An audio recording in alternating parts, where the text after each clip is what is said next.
Salam sejahtera Malaysia, denyut nadi suara rakyat bergema di channel ini. Terima kasih kerana anda terus bersama channel ini. Bagi yang sudah tekan butang subscribe, terima kasih diucapkan. Bagi anda yang belum tekan butang subscribe, sila tekan butang subscribe untuk terus mendapatkan berita terbaru daripada channel ini.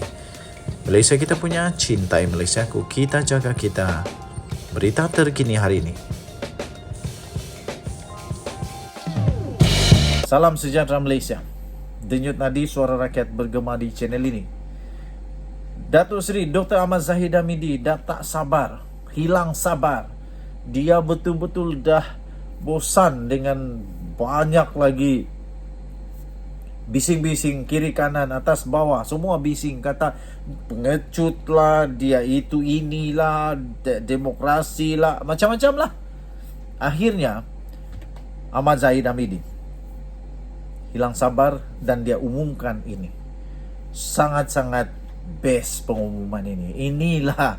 Inilah kenapa mungkin Datuk Seri Dr. Ahmad Zahid Hamidi, walaupun dulu dia hampir ditolak, tapi dia boleh mengawal semula, dia boleh mengambil hati semula orang-orang di dalam UMNO. Tapi sebelum itu saya ingin ucapkan bilion terima kasih sarangi.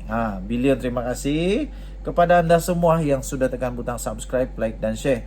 Saya ucapkan sangat-sangat berterima kasih. Tanpa anda, siapalah channel ini.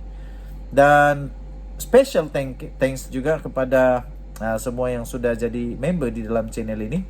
Saya hargai anda semua. Dengan itu, pada tahun ini kita akan mulakan pemberian souvenir, giveaway dan macam-macam lagi lah daripada The Twin TV untuk semua yang bertuah, yang dipilih. Jadi jangan ragu-ragu, boleh tekan butang join member, butang subscribe percuma, join member, anda jadi special di channel ini. Okey, baik. Akhirnya Dr. Ahmad Zahid Hamidi, Presiden UMNO, mengumumkan, saya sedia dicabar, katanya. Saya fikir Zahid Hamidi dah betul-betul hilang sabar. Apa tidaknya kalau sampai dicakap pengecut semua itu, siapa yang tak hilang sabar? Akhirnya dia umum, dia sedia untuk dicabar. Siapa yang mau mencabar? Silalah cabar. Zahid tak takut. Putrajaya. Presiden UMNO Datuk Seri Dr. Ahmad Zahid Hamidi pada hari ini berkata, beliau terbuka untuk dicabar oleh sesiapa sahaja yang berhasrat untuk memegang jawatan nombor 1 parti itu pada pemilihan parti yang akan datang. Saya respect dengan Zahid Hamidi untuk perkara ini. Ini saja, bukan semua. Ada benda yang biasa-biasa, tak rasa kagum. Tapi ini saya kagum lah.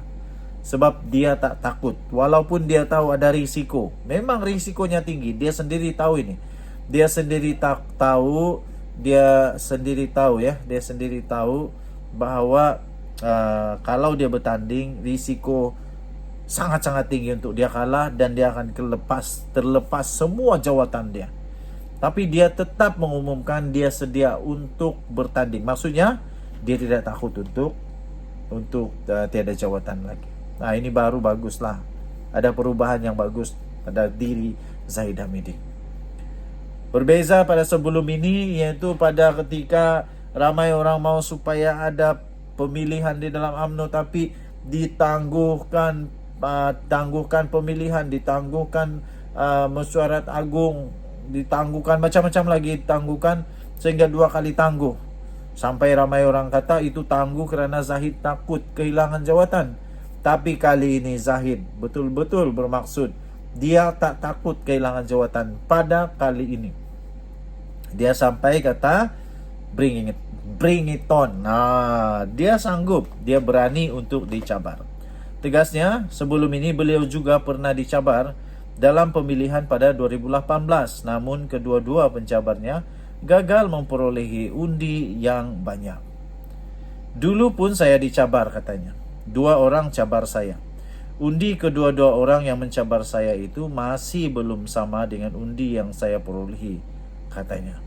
Bukan saya nak riak, tapi sudah terbukti pada 2018. Malah kombinasi undi kedua-duanya itu sangat kurang berbanding dengan undi yang saya perolehi, katanya. Tambahnya lagi, bukan riak dan bukan nak sombong, bukan takbur dan bukan ujub. Katanya pada sidang media Majlis Amanat Tahun Baru 2023 di Kementerian Kemajuan Desa dan Wilayah di sini pada hari ini. Ahmad Zahid Hamidi yang juga adalah Timbalan Perdana Menteri dan Menteri Kemajuan Desa dan Wilayah berkata, demikian ketika diminta mengulas sama ada pertandingan untuk jawatan nombor 1 dan nombor 2 UMNO akan dibuka untuk dipertandingkan dalam pemilihan kali ini.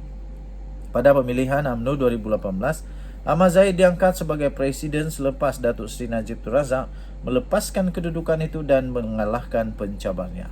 Ahmad Zahid memperolehi 93 undi, menewaskan 4 pencabar termasuk Ketua Pemuda UMNO yang juga adalah ahli Parlimen Rembau pada ketika itu, iaitu Khairi Jamaluddin yang hanya mendapat 51 undi, dan veteran UMNO iaitu Tengku Razali Hamzah selaku ahli Parlimen Gua Musang yang hanya memperolehi 23 undi sahaja.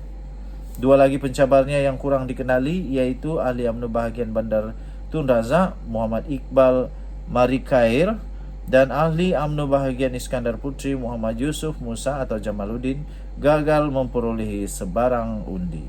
Dalam pada itu, Ahmad Zahid menegaskan kuasa untuk menentukan kepimpinan parti terletak kepada kuasa dan suara perwakilan parti di seluruh negara.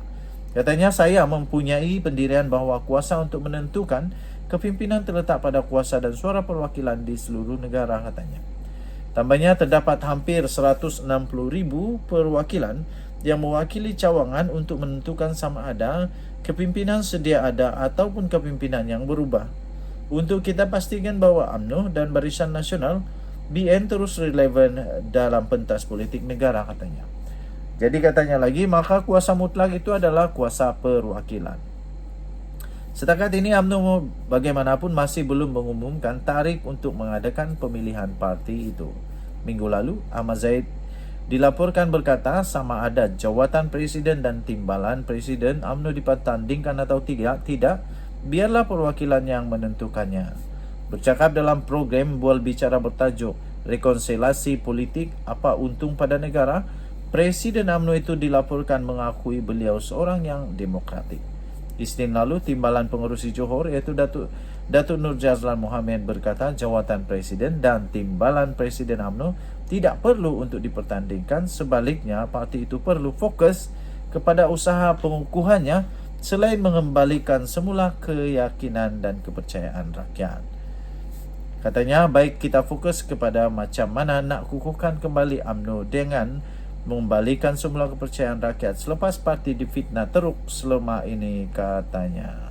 Okey.